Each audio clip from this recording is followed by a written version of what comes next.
Olá, bom dia. Estamos começando mais uma Escola Bíblica Dominical, hoje com um assunto especial. Como ontem foi dia 31 de outubro, e foram comemorados os 503 anos da Reforma Protestante, que ocorreu no dia 31 de outubro de 1517, nós hoje teremos uma escola bíblica especial sobre esse assunto. Depois voltaremos ao tema da lei de Deus, os estudos em Levíticos e os estudos em Hebreus, comparando um com o outro. Mas hoje, o nosso assunto é a Reforma Protestante e, principalmente, como a Reforma Protestante é uma necessidade para os dias de hoje. Nós vamos discutir, inclusive, um pouquinho se nós precisamos de uma reforma igual a que houve no século XVI, ou se nós estamos precisando de uma ação diferente de Deus, porque Deus age de maneiras muito criativas. A verdade é a seguinte: vamos estudar o tema da história da reforma muito, claro, muito rapidamente. O estudo da reforma requer muito mais tempo, mas vamos dar, assim, uma visão panorâmica do que foi a reforma, das suas consequências, de quais as similaridades. Nosso tema é a reforma protestante ontem, hoje e amanhã. O passado, o presente e o futuro deste tema que é tão importante. Quero convidá-lo a orar comigo, convidar que você tenha sua Bíblia junto com você, para que nós possamos conferir alguns textos bíblicos e buscar a iluminação do Espírito Santo de Deus para a nossa Escola Bíblica Dominical, aqui da Igreja Presbiteriana Luz do Mundo, uma igreja que agora, durante a pandemia, está sendo virtual, além de ser uma igreja presencial. Nós vamos buscar juntos o ensinamento para conhecer a reforma do século XVI. Vamos orar? Querido Deus, eu te peço por este dia, te peço pela tua graça, te peço pelo teu amor. E principalmente peço pela iluminação sobre a tua palavra, sobre os dados históricos, sobre a história da reforma, para que possamos tirar lições que façam diferença e sejam preciosos para as nossas vidas e para os nossos corações. Abençoa aqueles que estão estudando a palavra junto comigo e abençoa, Senhor, aquele que vai ministrar a palavra, eu te peço, em nome e por amor de Jesus Cristo. Amém, Senhor. Amém. Queridos irmãos, pois bem, a reforma do século XVI foi causada principalmente por uma busca da palavra de Deus. Havia uma sede enorme da palavra de Deus. E por isso eu quero compartilhar com vocês esta nossa pesquisa que eu fiz aqui. Eu pesquisei sobre o versículo básico que foi o estupim da reforma: o justo viverá pela fé. Uma das novidades e uma das coisas que marcaram a reforma protestante não foi somente o fato de que a reforma protestante trouxe de volta uma doutrina que havia sido esquecida no decorrer dos séculos, que é a doutrina da justificação pela fé. A doutrina da justificação pela fé foi o ponto de partida. Não é a única doutrina que a reforma resgatou dos testemunhos antigos e dos ensinamentos antigos. Foi uma tentativa de volta ao Novo Testamento, volta às práticas da igreja primitiva e uma volta ao parâmetro da presença de Deus na história da salvação. Nós vamos dar uma olhada nisso, e eu gostaria de começar pelo texto. Primeira vez em que esse texto, que foi, de certa forma, um dos estupins da reforma, aparece, é justamente em Abacuque, capítulo 2, versículo 4, que é esse texto que está escrito aqui, numa resposta que Deus dá ao profeta Abacuque, num tempo em que a situação era uma situação de muita angústia e de muita tristeza. Olha só o que diz aqui no capítulo 2, que é justamente onde começa a passagem, diz assim, deixa eu aumentar aqui o tamanho, para ficar até mais fácil para você ler também. Abacuque, capítulo 2. Por-me-ei na minha torre de vigia, colocar-me-ei sobre a fortaleza e vigiarei para ver o que Deus me dirá e que resposta eu terei à minha queixa. Abacuque havia feito 2 queixas ao Senhor. A primeira delas foi uma queixa porque havia violência e injustiça em demasia nos seus dias. Ele começou a perceber que a justiça estava sendo pervertida. Então ele pede a Deus que tome uma providência, que ele possa agir. E a resposta de Deus não agrada a Abacuque, porque ele diz, olha, eu estou enviando um povo, que eram os babilônios, para castigar o povo, meu povo, o povo de Deus, que tem se afastado da minha lei e tem usado de violência, de injustiça, de tudo isso. E aí Abacuque diz, não, Senhor, mas aí não é isso que eu quero que o Senhor acabe somente com os maus. E Abacuque não havia compreendido que maus somos todos nós, que não há um justo, nenhum sequer. Então, o castigo viria para todos. E aí ele disse, Senhor, mas como é que o Senhor pode castigar um povo todo porque alguns são maus? E a resposta de Deus é dada a Abacuque quando ele se coloca assim em prontidão para ouvir a voz de Deus. Então diz assim, pôr-me-ei na minha torre de vigia, colocar-me-ei sobre a fortaleza e vigiarei para ver o que Deus me dirá e que resposta eu terei à minha queixa. O Senhor me respondeu e disse, escreve a visão, grava-a sobre tábuas, para que a possa ler até quem passa correndo. Porque a visão ainda está para cumprir-se no tempo determinado, mas se apressa para o fim, não falhará. Se tardar, espera-o, pois certamente virá, não tardará. Eis o soberbo, sua alma não é reta nele. Então há muita soberba e muita gente cujo espírito, cuja alma, cujo fôlego de vida, cuja tendência da vida é má, não é reta. Mas o justo, quer dizer, aquele que está buscando cumprir a lei de Deus, aquele que está buscando o Senhor de todo o seu coração, o justo viverá pela sua fé. O que Deus estava, de certa forma, respondendo a Abacuque é que aquele que estava realmente buscando a Deus com sinceridade seria purificado nesta perseguição e neste castigo que Deus iria fazer para com o povo de Israel. Para com alguns seria castigo, mas para com outros seria disciplina, e disciplina para a restauração. O justo viverá pela sua fé.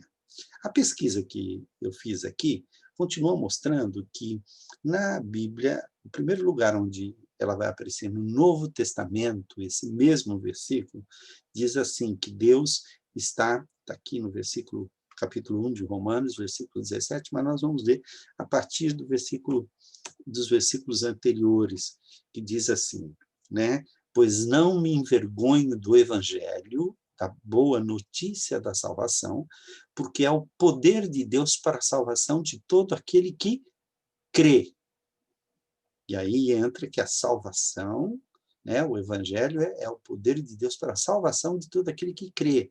Primeiro do judeu e depois do grego, que foram justamente os povos alcançados, em primeiro lugar, pela mensagem de Jesus Cristo. Visto que a justiça de Deus se revela no Evangelho, de fé em fé, como está escrito, o justo viverá por fé. Paulo está citando Abacuque num contexto diferente e muito mais amplo, porque ele está aplicando a salvação pela fé, que o justo vai viver por sua fé, não no mesmo sentido em que Abacuque aplica àqueles que buscam a lei de Deus e amar o Senhor de Deus de todo o coração, de todo o entendimento, mas aqui está sendo aplicado não somente contra um problema local, que era a invasão dos babilônios. Aqui está sendo aplicado para toda a humanidade. Está dizendo que o Evangelho, a boa notícia da salvação, ela atinge aquele que crê. A maneira de se apossar da salvação não é pelo que você faz, mas é pela fé. E a fé provém de Deus. Então, nós temos aqui este versículo, pelo que consta, foi estudado por Martinho Lutero, no século XVI, quando ele fez o seu doutorado sobre a Carta aos Romanos.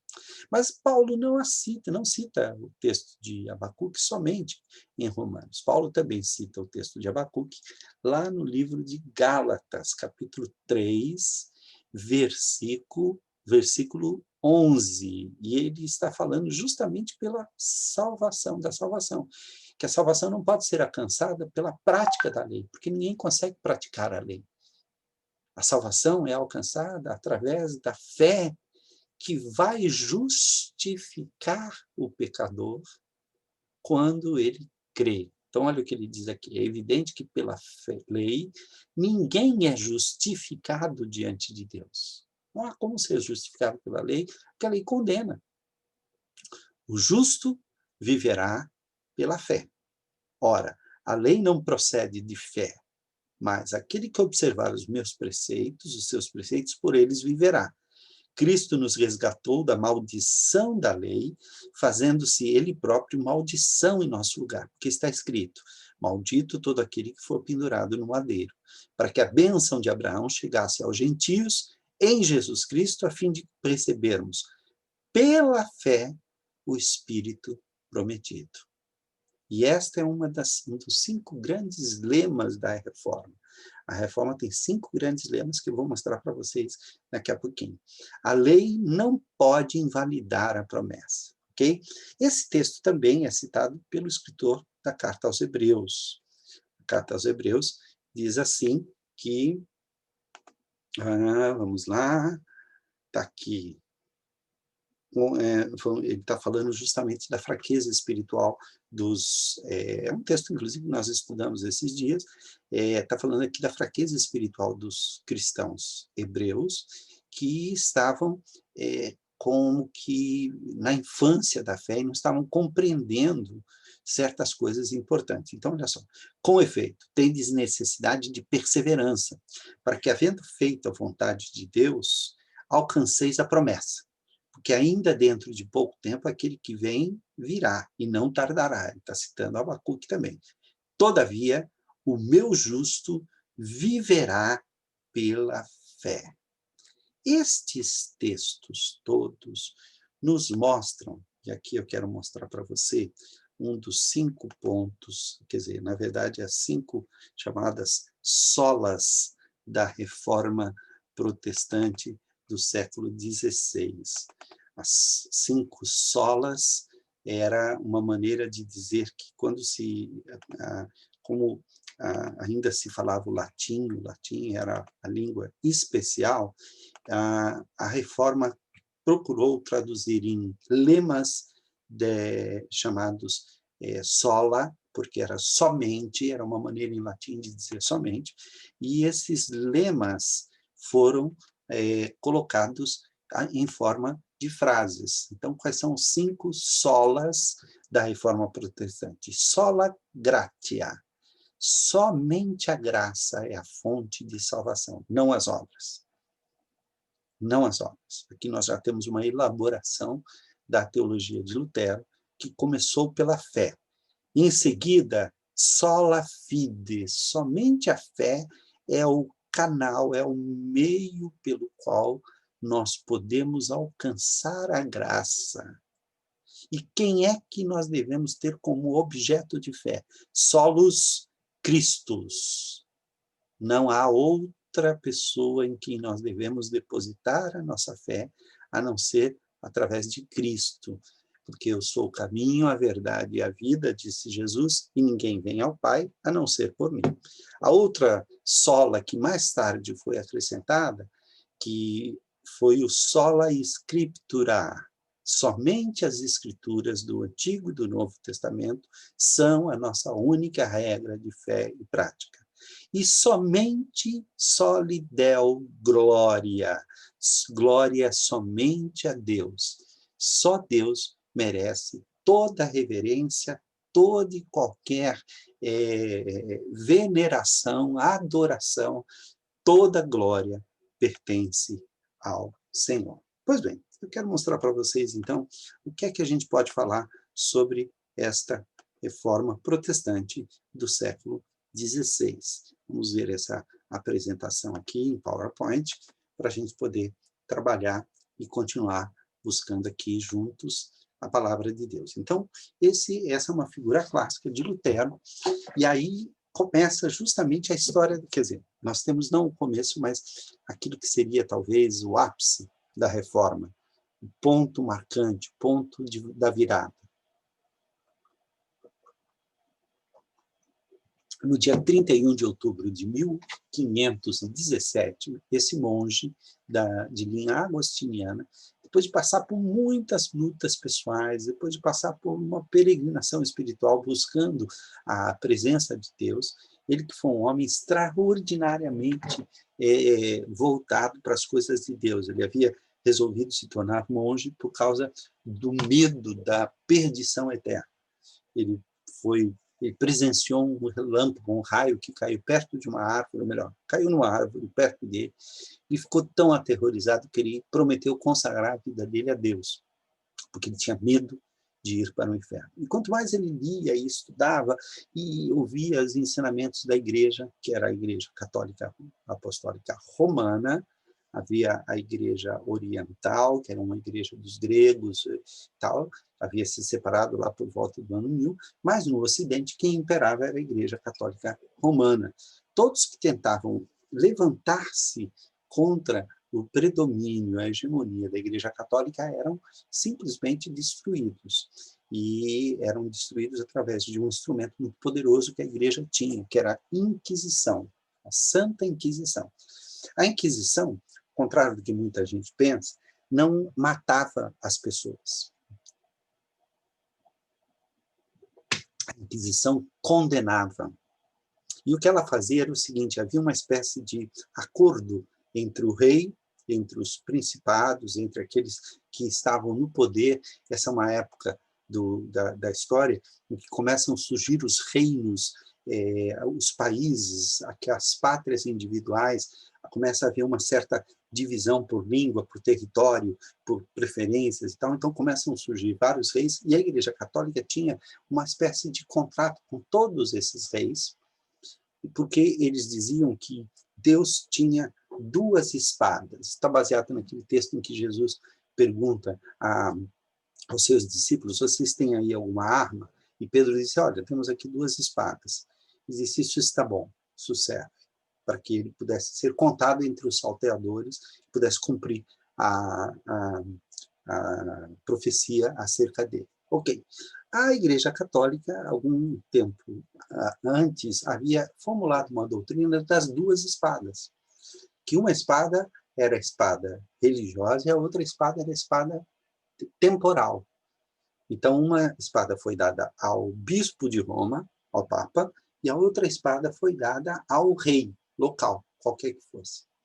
Então, a espada religiosa lutava através da palavra, não através das armas. Se bem que na época de Lutero, os papas e os bispos já estavam com exércitos montados, e já havia exércitos santos, sagrados e tudo isso. Ok. Mas a espada do rei é a espada do poder temporal. Então, o que a Inquisição fazia? Ela julgava alguém ou algum movimento e dizia: olha, eles são hereges, eles têm que ser mortos, têm que ser destruídos, mas não cabe a nós matar. Nós entregamos ao braço secular de Deus. Quem era o braço secular? Era o rei, era o governo. Quem matava era o governo, mas com a bênção da Igreja Católica Apostólica Romana. Ok? Isso vai nos dar aquela questão, justamente, deixa-me achar aqui um minutinho só, ok? Isso vai fazer com que a reforma do século XVI se insira justamente nesse momento de extrema necessidade. Havia uma série de coisas que estavam se deteriorando. E aí eu quero fazer com vocês uma comparação, desde já, do momento em que a reforma aconteceu, do século XVI, no final da Idade Média, justamente na junção entre a Idade Média e a Idade Moderna. Ainda não é a Idade Moderna, mas ela começa justamente com a Reforma, com a Renascença, e os dias atuais. Porque, meus irmãos, é impressionante. Eu quero dizer o seguinte: esse slide que eu estou usando, ele tem pelo menos uns 12 anos que eu fiz. Eu dei uma mexida muito pequena, mas praticamente não mudei nada não mudei nada. O que eu fiz foi o seguinte, tinha alguns trechos do filme de Lutero, e como quando a gente coloca na internet, e você usa o filme e tal, há uma restrição que a internet faz, eu estou querendo evitar isso, e medo de o filme dessa vídeo, né, dessa nossa aula ser bloqueada por causa do uso do filme sem os direitos autorais e tal. Então, eu só cortei a parte do filme, as partes do filme, que aliás é um filme que eu sugiro que assista, Lutero, vale a pena. Lutero, um filme que realmente vale a pena assistir, que conta muito bem a história com uma razoável precisão histórica. Pois bem, isso tem 12 anos que eu fiz. E você vai ficar impressionado de ver como o que eu fiz há 12 anos atrás continua valendo hoje. Vamos lá? Vamos dar uma olhada nisso? Olha só. Primeiro, o tempo em que Lutero viveu, ele era o homem certo, no lugar certo, na hora certa. Eram tempos maduros, tempos que precisavam de mudanças. Por quê? Porque estavam vivendo tempos de profundas mudanças. A gente pode colocar na balança isso e dizer, olha só, a baixa Idade Média, que vai do século XIII até o século XV, este tempo que antecede a Reforma é um tempo onde muita coisa está acontecendo. O que é que está acontecendo? Uma religiosidade corrompida e difusa, confusa, muita confusão, muitas crenças sem sentido, muita superstição. O clero, os padres, alguns não sabiam sequer ler.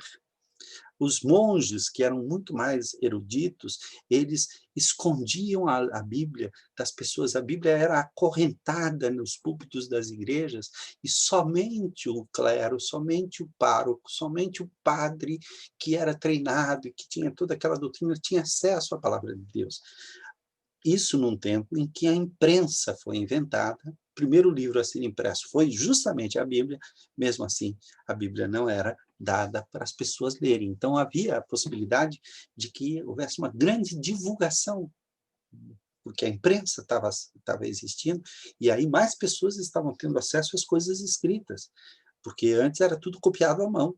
Agora, através da imprensa, a velocidade com que se fazia um livro se tornou muito maior. Claro que não se compara aos dias de hoje, mas era uma mudança significativa, que provocou o nascimento, por exemplo, do humanismo, da Renascença, por causa da possibilidade da leitura dos clássicos antigos, da época de ouro da humanidade, na época do período greco-romano, onde grandes obras foram produzidas. Durante a Idade Média, isso tudo se perdeu, ficou guardado nos mosteiros. Ninguém tinha acesso, ninguém sabia ler. Nem os padres, que deveriam ser mais cultos, sabiam ler. Outra coisa, era um tempo de pestes e pandemias. Agora, isso eu escrevi há 12 anos atrás. Eu não imaginava que no ano de 2020 nós teríamos essa pandemia que nós estamos tendo hoje. Então, na Idade Média, as pestes eram coisas horríveis. A peste negra era causada pela pulga do rato negro, que se espalhou pelo mundo inteiro. Morreram milhões de pessoas. Chegou um tempo em que as pessoas, eles não sabiam o que fazer. O que se era, às vezes, era colocado assim como uma alternativa, era justamente fazer o seguinte, era perseguir as bruxas, porque as bruxas é que estavam trazendo isso. Bom, perseguindo as bruxas, tudo que tinha a ver com bruxa era morto, tá? Então eles começaram a matar coruja, gato, que é justamente os animais que controlam a população de ratos. Você matando coruja e gato junto com as bruxas, você aumenta a quantidade de ratos. Então, a peste está sempre aí. Outra coisa, um período de misticismo de todo tipo, onde a ciência ainda não existia. Um período de individualismo. As pessoas estavam começando a perceber que cada um tem que viver por si mesmo, tem que se virar. Agora, olha nos dias atuais. Olha nessa pós-modernidade que nós estamos vivendo desde o século XX, esse período em que nós estamos vivendo. E isso, olha, estou falando, acho que eu fiz essa palestra em 2008, alguma coisa assim. Pois bem, Uma religiosidade não só difusa, mas confusa. Difusa é quando vai para todos os lados, confusa é quando tudo se mistura e ninguém sabe o que é. Você, por exemplo, pode dizer assim, você é o quê? Você é presbiteriano? Você é batista? Não, eu sou batista-costal, né? Porque está tudo misturado, muito parecido com a final da Idade Média. Um período de pandemia e novos vírus. Em 2008 era o H1N1, que não é nada perto da Covid-19. O mesmo período que nós estamos vivendo nos dias de hoje. Misticismo e neopaganismo. Quer dizer, hoje tem gente fazendo cerimônias neopagãs de bruxarias lá nas pedras lá na Inglaterra, que tem aquelas pedras enormes e tal, em círculo. Eu estava vendo esses dias um documentário sobre o Delfos, que era um oráculo onde as pessoas vinham buscar ensinamentos e tal, e as pitonisas modernas, as grandes feiticeiras que estão lá, dando consulta ainda nos dias de hoje. Individualismo subjetivista, mais individualista do que nós vivemos hoje. Ninguém quer saber da coletividade, que se danem os outros. É isso? Então, notem que, tanto lá como agora, nós estamos vivendo um tempo muito maduro para a reforma. Olha aqui, os séculos 13 a 15 foram tempos de grande mudança. Isso aqui são imagens da peste, pintadas por um pintor daquela época chamado Hieronymus Bosch, que foi quem pintou de maneira mais dramática. Aqui, olha os padres aqui, a morte a cavalo, as pessoas, os mortos, né? Todos aqueles vivendo, e guerras, e destruições, e tudo pegando fogo. Eles estavam achando que era o fim dos tempos. E, de fato, é mais ou menos o que estava acontecendo. Fim de uma era, fim de um tempo, que foi o tempo da Idade Média. Estavam se preparando para o Renascimento, para a geografia. Olha só, no princípio havia a civilização potâmica, que eram as civilizações que cresceram ao redor dos grandes rios, Rio Nilo, Rio Eufrates, Rio Indo, Rio Amarelo, na China. Depois, eles começaram a civilização se concentrou ao redor do mar Mediterrâneo, chamada civilização talássica, porque talassa é mar em grego. E aí, a partir do século XV, começa aqui, finalzinho do século XV, com o Tratado de Tordesilhas, em 1494, começa o período das grandes navegações, e eles descobriram os grandes oceanos, o Oceano Atlântico, conseguiram atravessar o Oceano Atlântico, descobrir a América, conseguiram dar a volta ao mundo. Então, houve um aumento do mundo, chamada civilização oceânica, por causa disso. Geograficamente, então, o mundo cresceu. Politicamente, houve mudanças radicais. O sistema feudal entrou em colapso. O Império Universal da Igreja Católica começou a entrar em crise. Por quê? Porque os reis começaram a se unir à burguesia e começaram a financiar os seus exércitos. Então, começaram a se dividir e criar nacionalismos. Então, quem era inglês começou a se orgulhar de ser inglês. Quem era alemão começou a se orgulhar de ser alemão. Quem morava na região da França começou a se orgulhar de ser francês, espanhol, de ser português, de ser italiano.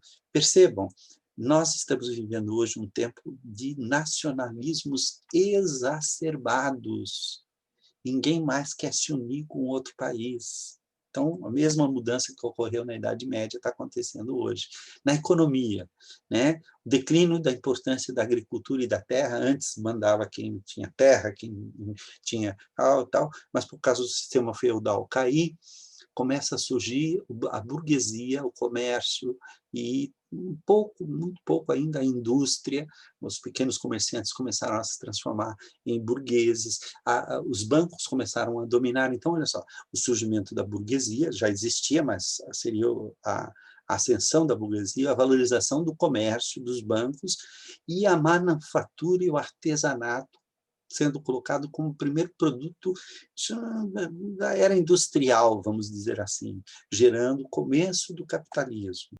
Na verdade, percebam que nós estamos vivendo tempos muito parecidos, né?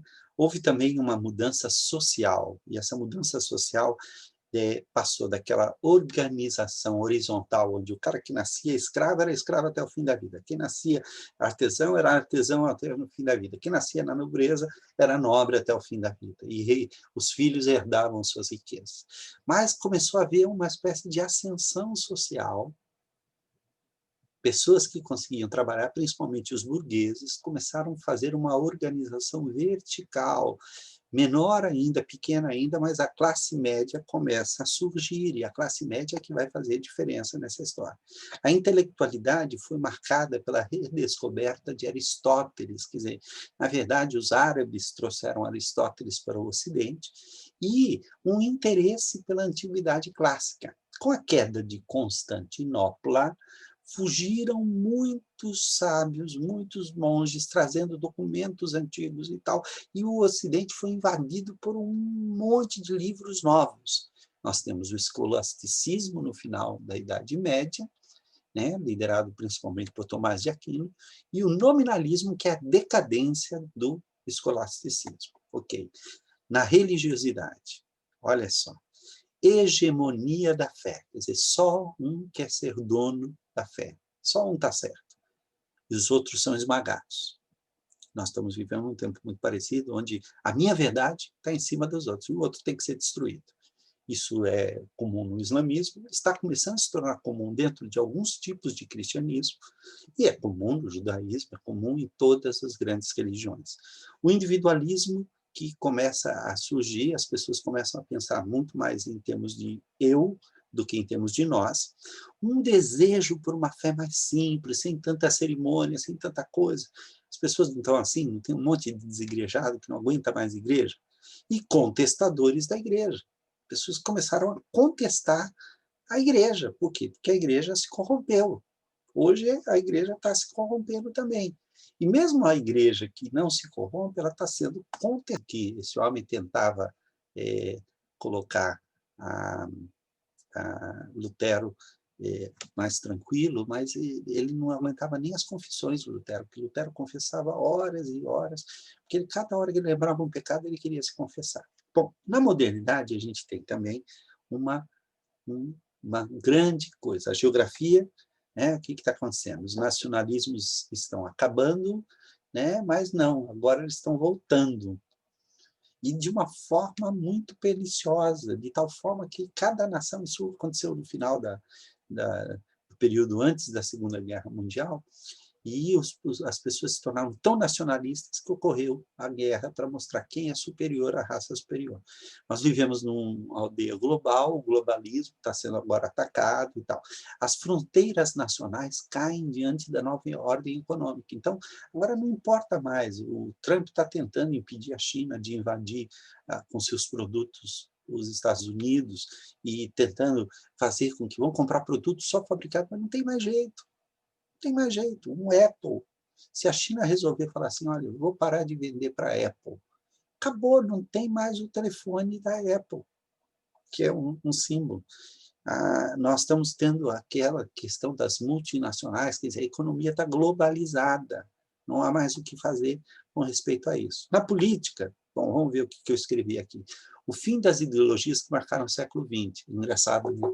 Em 12 anos voltou tudo, né? Só que totalmente distorcido. Ninguém mais sabe o que é comunismo, ninguém sabe mais o que é ser de direita, o que é ser de esquerda. O que antigamente era o que os de esquerda reivindicavam, hoje os de direita estão reivindicando. O que antigamente os que eram de direita, você sabia que há 20 anos atrás, quem lutava pelas causas de ecologia era a direita.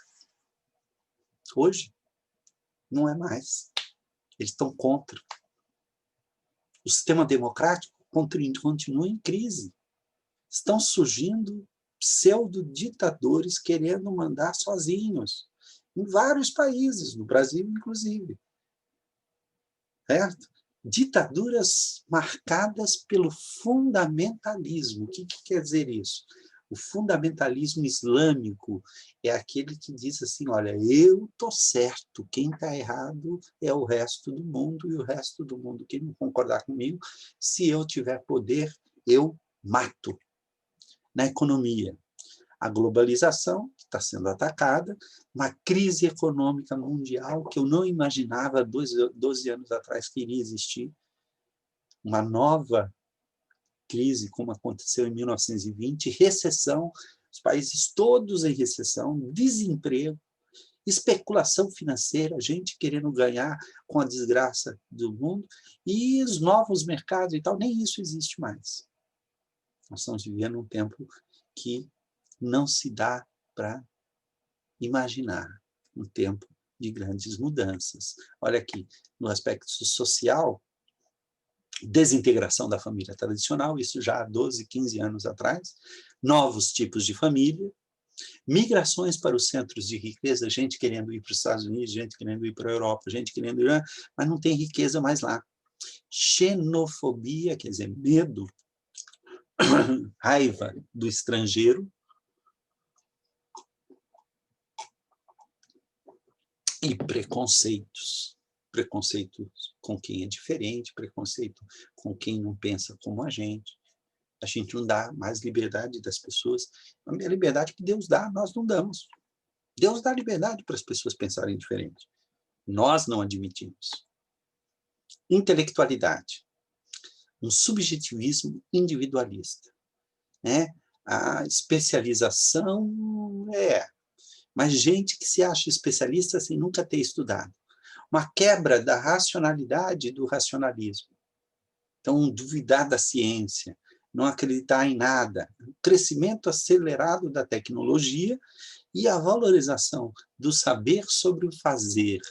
Mas nós temos hoje um outro fantasma, que são as mentiras, as fake news, aquilo que não é verdade, mas é divulgado como se fosse verdade. Por quê? Porque todo mundo está desconfiando até da imprensa, coisa que nunca se desconfiou.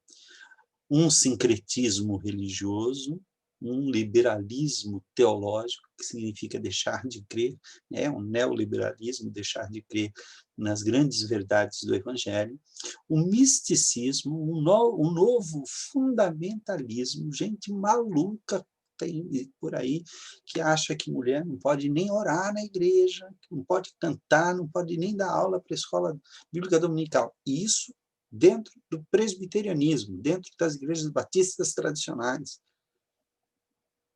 Então, preste atenção. Um neo-ateísmo, um neopaganismo. Gente, hoje em dia, que está fazendo doutorado em bruxaria nas universidades. Teologias da moda. Confissão positiva, que faz parte daquela coisa, declara, Maria, teologia da prosperidade, o supermercado da fé. Você pega um pouquinho de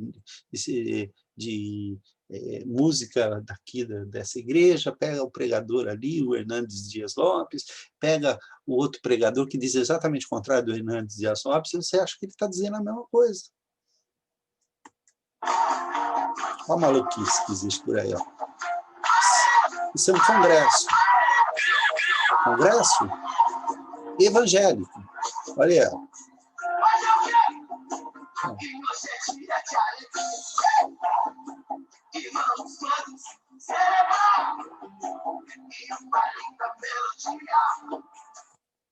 Tá vendo?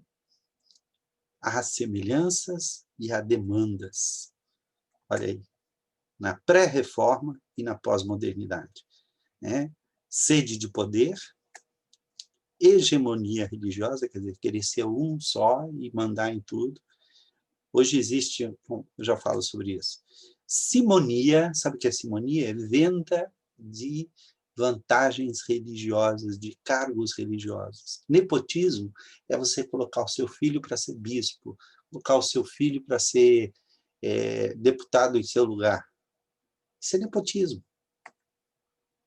Corrupção do clero e dos clero católico nesse caso aqui, olha na pós-modernidade, né? O poder espiritual se unindo ao poder político. Então, pastores que vendem os membros da sua igreja para votar no candidato. O domínio da consciência. E as pessoas estão querendo dominar a consciência das pessoas. Você não pode pensar por si próprio, você tem que perguntar para o seu pastor. É o seu pastor que tem que dizer para você o que você pensa. Negociação da fé. Eu já vi igreja ser vendida, com membro e tudo. Um dia eu era um pastor, no outro dia o outro pastor veio, comprou e mudou de pastor, porque o pastor comprou. Corrupção de pastores, padres, religiosos em geral. Então, meus irmãos, nós estamos precisando de uma nova reforma. Olha só, na pré-reforma e no pós-modernismo, o que aconteceu? A escolástica, a razão leva à fé. Argumentos racionais para a existência de Deus. O neoateísmo e a conciliação entre a razão e fé. Deus um delírio. Argumentos científicos para se crer em Deus. Acontece que nem isso mais está valendo. As pessoas jogaram fora a ciência. Que tipo de religiosidade vivia-se na pré-reforma? Uma distância entre o clero e os leigos. Então, o bispo, coitado do pobre membro da igreja, nunca ia conversar com o bispo. Tenta conversar com um desses grandes pastores aí. Tenta. Misticismo. Ignorância da palavra de Deus. Domínio do clero, dos bispos, dos cardeais. Fragilidade da igreja e descrédito dos sacerdotes. E hoje, no pós-modernismo? Olha aí, ó. Líderes distantes do povo. Tem líder que anda com 4, 5 capangas, armados, pastores. Eu já vi pastor com capanga. Né? Sincretismo e misticismo, uma mistura total, uma superstição, muita pregação e pouca reflexão. Apóstolos, bispos, papas, pastores, presbíteros, dominadores do rebanho. Igrejas que estão sendo ridicularizadas e padres e pastores desacreditados. Por quê? Porque o mundo está atacando a igreja. Não, é por culpa da própria igreja, dos próprios pastores, dos próprios líderes. Há uma sede de poder. Olha aqui, ó. A luta entre o poder papal e o poder conciliar na Igreja Católica, lutas e alianças com reis e imperadores que havia naquela época, a força e a corrupção, a força usada para coagir as pessoas e a promiscuidade entre igreja e poder constituído. Os pastores e padres de hoje em dia, olha só, poder institucional e o poder espiritual, entre aspas. Está aqui, ó. As alianças entre políticos e religiosos. Gente, isso aqui eu escrevi há 12, 15 anos atrás. A compra de votos e o curral eleitoral, trocas e barganhas da fé, a promiscuidade entre pastores, políticos, padres e autoridades. Isso sem falar na promiscuidade sexual. Vai ver esses casos aí de escândalos de pastora que matou o marido, que era pastor também, vai ver o que acontecia nos bastidores. Uma promiscuidade sexual. Não é brincadeira isso. Há um desvio da palavra de Deus ontem e hoje. A pré-reforma, né, e na pós-modernidade. A Bíblia distante do povo, o culto às relíquias e o fetichismo, a salvação como mérito humano, a compra e a venda de indulgências, as heresias institucionalizadas, essa superstição em lugar da sã doutrina e a repressão da verdadeira fé. Quem ousasse discordar da igreja era queimado. E hoje, a palavra de Deus usada como pretexto. Eu lembro outro dia, uma vez, um desses importantes, assim, conhecidos, famosos, que tinha se convertido e tal, e o casamento dele não deu certo. Eu lembro de ver ele, quando foi fazer o segundo casamento e tal, pegar aquele texto lá de Malaquias, que dizia assim, a glória da segunda casa será maior do que a primeira. Malaquias estava falando do templo de Deus, porque Deus havia dito que a glória do segundo templo seria maior do que a glória até do templo de Salomão. Pois ele disse assim, tá vendo? Deus está falando do meu casamento. Agora sim, a glória do segundo casamento vai ser maior do que a primeira. Isso é pretexto, isso não tem menor teologia. Objetos santificados, água de Israel, óleo ungido de não sei quem, e o fetichismo sincrético, bruxaria sendo feito dentro da igreja. Olha aqui, ó. Teologias da moda, como a teologia da prosperidade, teologia da batalha espiritual, padres, pastores, dançarinos. Isso era 15 anos atrás, né? Hoje, comercialização de bênçãos. A fé vista como esforço e mérito humano. Feitiçaria evangélica e perseguição de quem pensa diferente. Aí apareceu quem? Lutero. O homem certo no lugar certo. Mas ele não começou assim do nada, ele não apareceu simplesmente. O que aconteceu? Muita coisa aconteceu antes, olha só. Os precursores da reforma. Nós já tínhamos, a partir do século XIII, já pessoas que estavam pregando a verdade. Então, esse Tomás Bradvardini, né, realçava a graça de Deus na salvação, né? Teólogo e matemático inglês, foi nomeado arcebispo de Cantuária e morreu vítima da peste negra, de uma pandemia.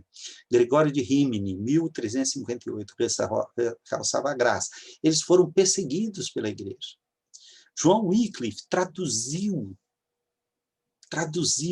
a Bíblia e, de certa forma, ele criou um problema. João Wycliffe, aconteceu com ele o seguinte, ele morreu e ele foi condenado pela Igreja Católica. 100 anos depois, foram lá, desenterraram ele e queimaram.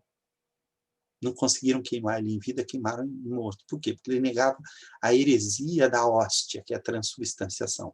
Opunha-se ao cúmulo de riquezas da igreja e à venda das indulgências. Frisava a autoridade das escrituras. Traduziu a maior parte da Vulgata para o inglês. O seu corpo foi exumado e queimado em 1428, olha, 100 anos depois. Ele foi lá na Inglaterra. A Inglaterra não tinha, a Igreja Católica não conseguia chegar lá na Inglaterra. Mas o João Hus, que foi da Boêmia, esse seguia os ensinamentos de Wycliffe, né? Ele se opunha à venda de indulgência e tal, ele acabou se tornando o primeiro dos mártires, grandes mártires. Ele foi queimado em praça pública por ordem do Concílio de Constança. João de Wessel negava também a transubstanciação, opunha-se à venda de indulgências e ao celibato, frisava a autoridade das escrituras, morreu na prisão depois de ser condenado por heresia e depois de se retratar. Savonarola era um padre extraordinário, um grande pregador. Ele pregava contra a imoralidade papal. Monge dominicano, foi enforcado e queimado por heresia na Florença. Desidério e Erasmo de Roterdã, né, atacou a incoerência. O Erasmo completou o texto do Novo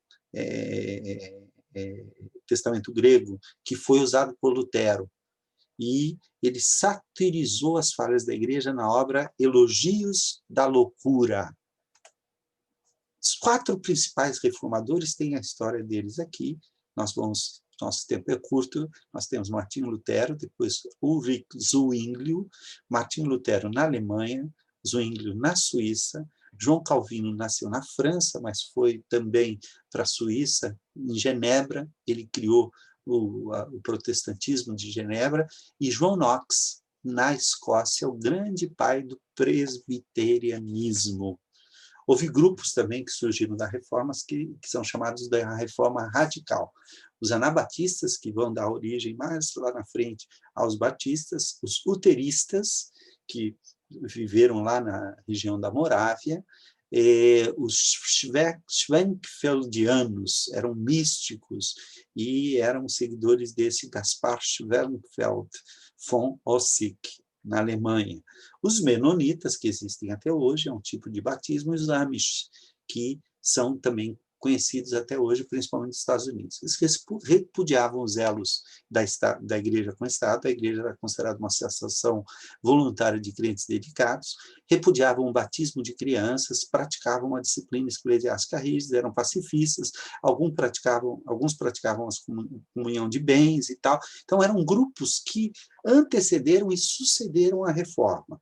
A reforma do século XVI vai dar origem aos reformados, aos anabatistas, aos presbiterianos, daqui da igreja anglicana surge a igreja metodista, surge a igreja batista, e do ramo principal surge o luteranismo. Tivemos também as grandes guerras por causa da reforma. Hoje não vai dar tempo da gente falar sobre isso, mas a revolta dos camponeses e a famosa Guerra dos 30 Anos, que teve fim com a Paz de Westfália e a fixação das fronteiras políticas e religiosas, aprovada uma tolerância religiosa limitada, os jesuítas foram expulsos dos territórios protestantes e o reconhecimento do calvinismo. Agora, olha só, aqui eu vou passar para vocês, bem rápido, Lucas 20, fala daquela parábola dos lavradores maus, que quando o filho veio, eles exterminaram o próprio filho, né? Agora, eu quero aqui falar que Deus escolheu o povo de Israel. Quando o povo de Israel falhou, Deus escolheu a igreja cristã. A igreja se corrompeu, se transformou numa igreja institucional, Deus chamou o protestantismo para fazer até com que a igreja católica voltasse às suas origens. Hoje a igreja católica reconhece isso. E agora?